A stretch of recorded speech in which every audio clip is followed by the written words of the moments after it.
everybody, this is Carla, and this time I'm back with a review for episode 21 of season 5 of Haven.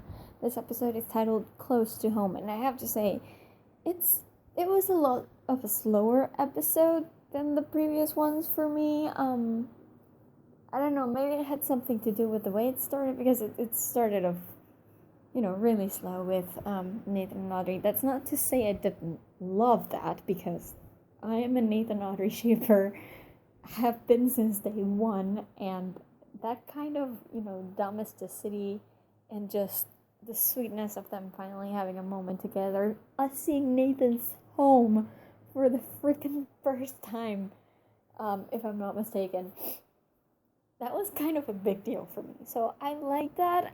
I did think though that it was a little bit of a slower way to start things. It's like everything's been like really explosive over the past few episodes, and then all of a sudden, poof, we start in the house just having a conversation. It's kind of anticlimactic a little bit, but maybe that's why I feel like this episode was a little bit slower. But that's not to say it was bad necessarily.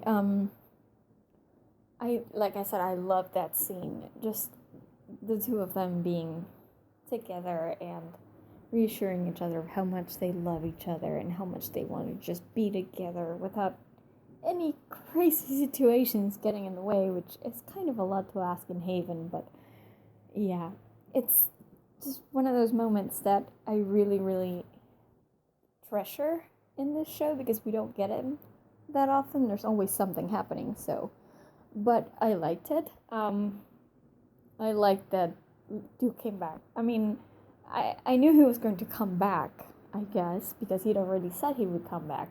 But just, I love the way Nathan received him. I mean, he opened the door and just hugged Duke. That was lovely. I mean, I love that they become such close friends, after all the problems they had before and their childhood and everything. It's just so great to see that even two people as different as night and day as Duke and Nathan are, can still be friends and care for each other, even though, they're dudes and they probably don't accept it all that often, but they care for each other. So that was sweet. I liked that Duke brought Haley.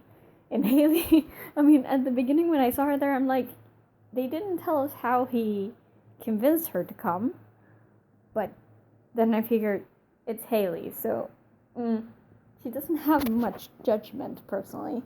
So I shouldn't really be surprised if she was just like, yep, I'll go with you to this weird town I don't remember. I totally will. It makes total sense, I guess, in my head. So I had that one moment where I was like, wait, how did he get her to come? And then I was like, doesn't matter. I love, because for a long time in this show, Nathan has kind of been the odd man out in a way, because Audrey is obviously central for the plot, of course, and Duke is also involved with the Troubles, right? Like, deeply involved with the Troubles. We know there's something special about the Crocker family, and a lot of the time it just seemed like the two of them were the only ones involved, because even if Nathan is troubled, which, by the way, love the hint with the coffee at the beginning, she's like, remember, that's hot. I love it when that happens. But, like, even if Nathan is troubled, he hasn't really, like, his trouble isn't really significant in any way. So I like that in this one, he is the one that has to go, because he's basically the only one who can, precisely because Duke and Audrey are tied to the town and to what's happening in the town. They can't just leave or risk, dying on the other side. So it's up to Nathan to really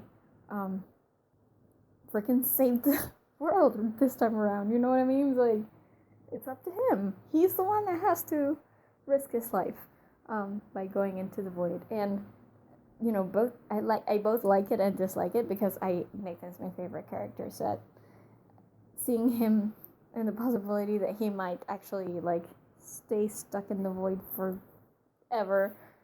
It's kind of scary, but at the same time, I like that he's the one that has to do something, and he's basically the only one who can do it. That is very. I don't know. I like that he's taking a central role for once, because usually he's kind of just there and he's kind of reactionary to things, and even when he does take a role, it kind of backfires on him, like with the barn and stuff. So it was good to see him taking action this time around. As far as Duke's subplot in this one, it's kind of, I didn't like, that one part I didn't like, is that they kind of left Haley with Audrey, because apparently Audrey is just the expert in trouble, so she's going to explain everything to Haley, and so that they can open the thingy. And Duke just goes in and sits.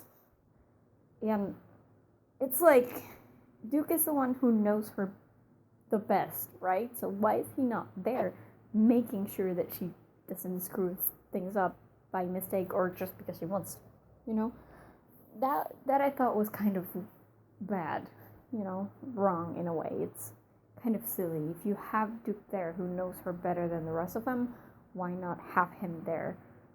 Because he already has some kind of relationship with Haley. Like, they know each other in some way. So have him there to kind of guide her through. I mean, have both him and Audrey there. So why didn't they do that? I don't know. I mean, I get the idea that Audrey was mad at Duke. And I actually like the fact that she called him out. Because freaking yes, you left. And normally I defend Duke about a lot of stuff. Because I know that people, a lot of the time, people think he has it a bit too easy. And I usually defend him for things. But, when he left, yeah, you can't really defend that. It was presented as something that was wrong, So, I'm glad that Audrey called him out on it. At the same time, I'm also glad that she, kind of forgave him. Because he came back. And that's great. I mean, you can have your moments of doubt as long as when you're needed and when the time is up for you to do what's right, you do it, So I like that, but I like that they didn't just receive him with open arms, and although Nathan did, but he's a lot more in the moment than Audrey, so it kind of makes sense that he hugged him when he came back and everything, but Audrey still had that, we asked you to stay and you left kind of feeling. So I like that. I like that he was called out on it. The whole thing with, what was her name? Jessie? I don't remember. The girl with the exploding things trouble. It was weird. I mean, no offense to the girl. I don't think she was that great. An actress, I guess. I mean, I'm sure she will get better, and this is just a minor role, so I shouldn't expect Oscar performances or anything, but it kept, taking me out of the scene, just because I didn't think she was all that great. I kept looking at her, and she didn't open her mouth enough, and sometimes I kind of had to, squint to try to figure out what she was saying, and it just took me out a bit. I like that they brought her back, though, in a sense, because, again, continuity is a big thing for me, and I love that she's kind of a direct witness to what happened to Duke and a direct victim of what happened with Duke, And that was the scene when she explodes her boyfriend. That was one of the most freaking gruesome scenes I think we've ever seen in Haven. And I remember that it stuck out to me so much that when they showed it at the beginning, I was like, oh my god, yes! It's going to come back to haunt Duke. That's awesome, because I thought that scene was really hard-hitting. And I'm glad that they brought her back. I just think she could have, they could have done a little better with her acting. But otherwise, I like the idea of it.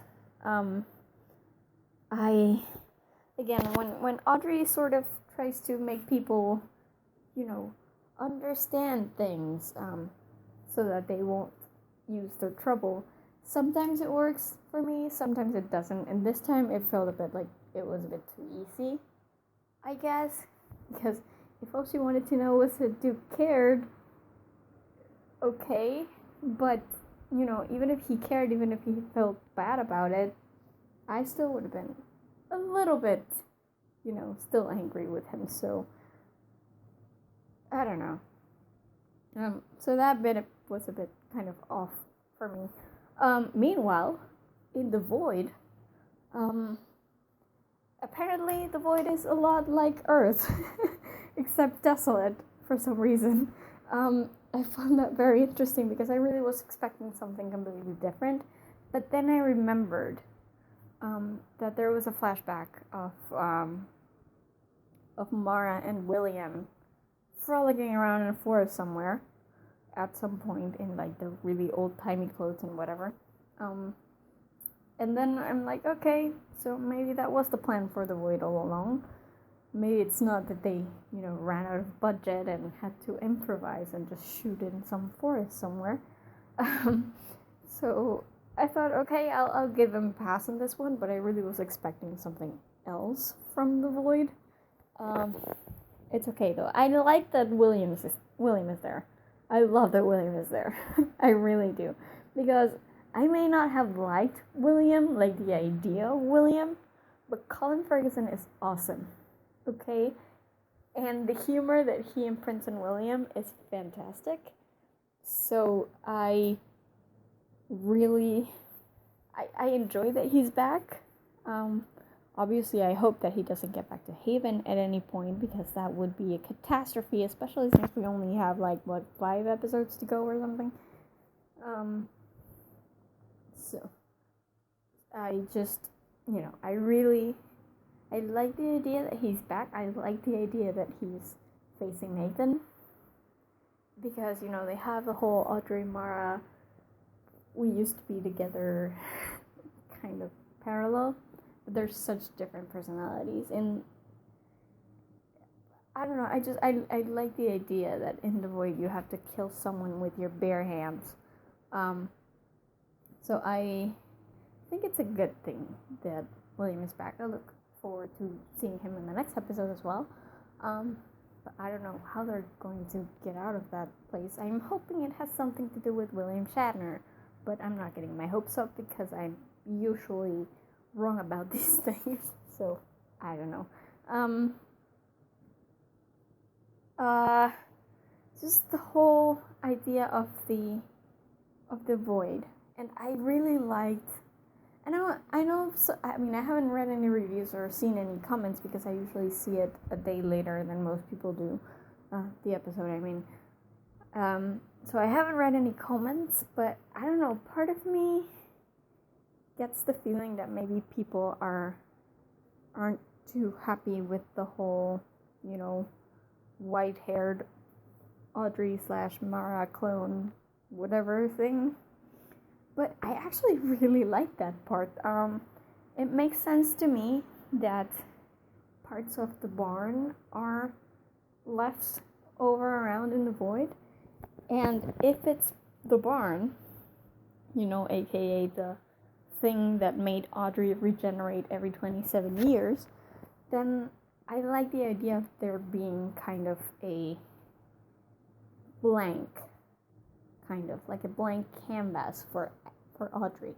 The body, the whole spirit thing that becomes Audrey each iteration of the barn, every 27 years. I like that idea, like a template, right? That's what William said, and it makes total sense to me. I do admit I was kind of weirded out when she appeared for the first time, especially when she started talking and she had the modulated voice and whatever. I'm like, what did I cross over into? I don't know, Battlestar Galactica or something. How did this happen?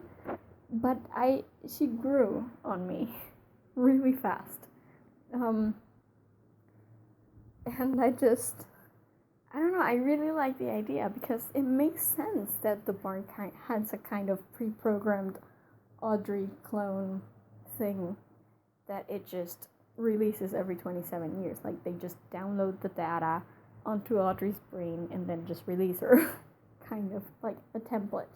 It makes total sense, and I like the way that William described the whole barn operation as a piece of technology, because really that's what it is to them. Even though it looks like a barn to us or to the people of Haven, it's just, technology for them. For Charlotte it was science. For William, it's technology, kind of. So it makes total sense to me, and I liked template Audrey. That was fun. I like the idea that she had to give a question for each of them, and they had to prove that they were worthy. It's very medieval of her in a way, very I don't know, very Camelot, Excalibur magic type thing.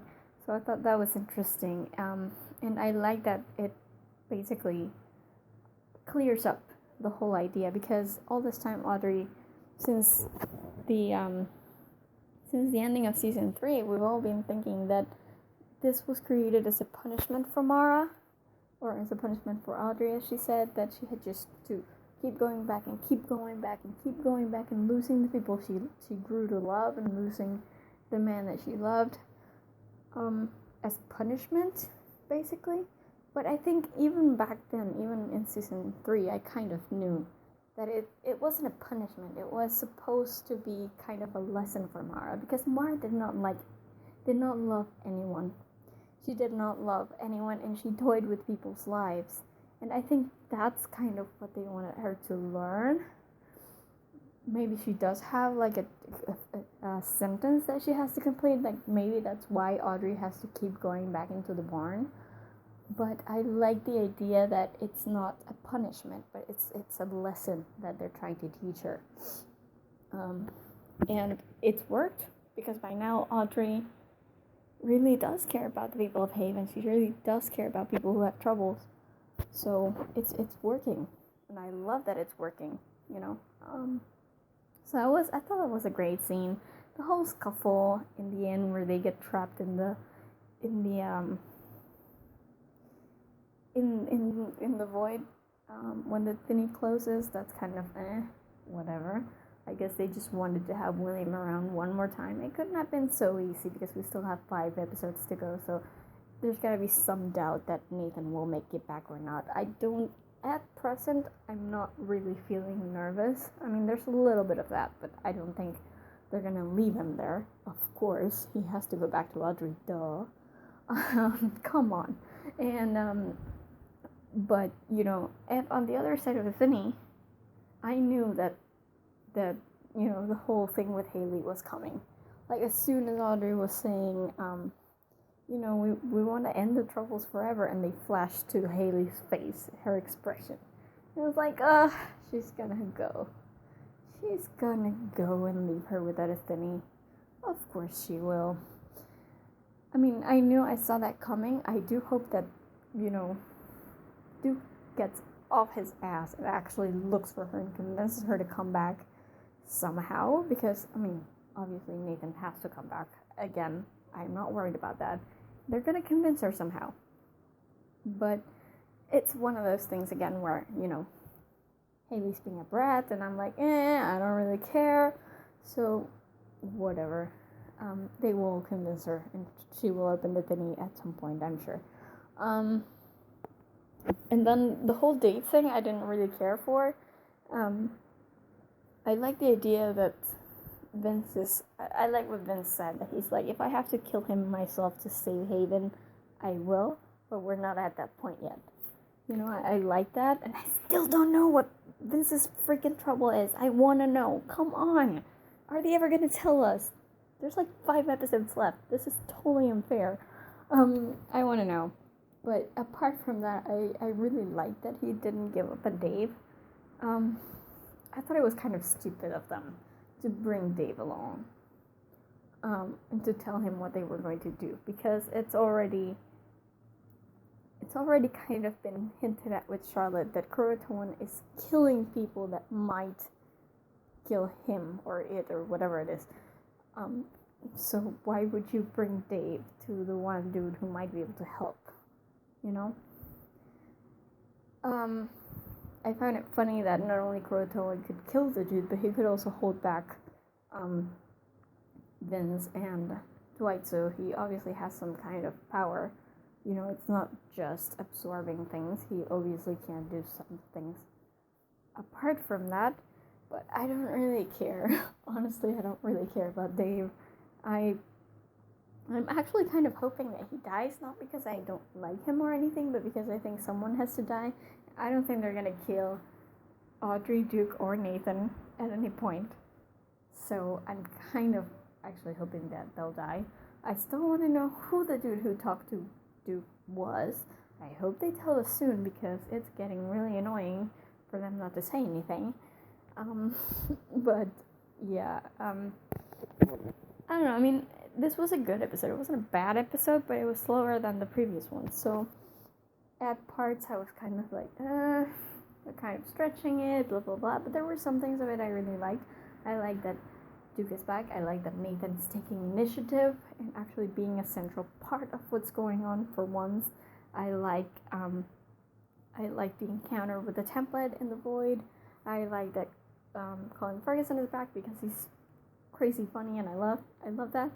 And I loved the Nathan Audrey scene at the beginning. It was the sweetest, and I want to keep rewatching it over and over and over because they are the cutest ever.